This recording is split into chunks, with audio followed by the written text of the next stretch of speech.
you an engineer who likes high feed milling or likes the idea of high feed milling?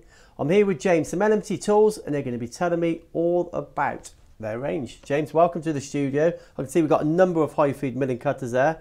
Where do you want to start? I think the best place to start, Joe, is with the different styles of cutters that we've got.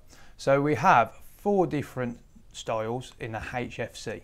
So we have HFC P, which is designed for your steel and your cast iron machining. We have HFC M, which is designed for your super alloys and your austenitic steels. You've got your HFC H, which is designed for hardened steels up to 65 Rockwell. And you've got your HFC U, which is your universal solution for your standard ISO group materials.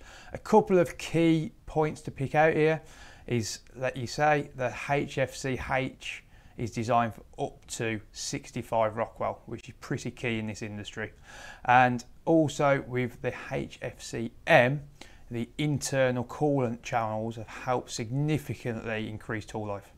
Yeah, that would make a lot of sense, certainly in the heat resistant alloys as well. But yeah, looking at this, clearly high feed milling, copy milling. Again, these are quite universal for high feed milling tools. Absolutely, Joe. We're looking to offer a product that's the highest of performance requirements to the customer, but also universal in terms of application. What we want to do is reduce a customer's inventory where necessary.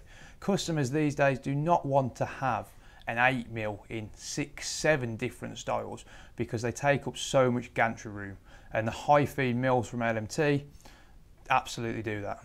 So obviously LMT known for indexable milling. This is going to be similar strategies. We're looking at deep pockets and things like this, some quite small pockets, so we need small diameter tools.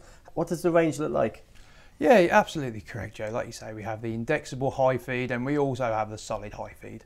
In terms of the solid high feed, across the 4 different styles of cutters, we have 4 different length variations, which is extra short, short, long, extra long, which should cover customers' requirements. In terms of actual diameters that are available, they start at 1mm and range up until 20mm. Brilliant. Well, thank you for coming in today. For you engineers, to say there's a good chance you've used indexable high feed milling, maybe not solids, but maybe it's a good time to start trying. Thank you for watching.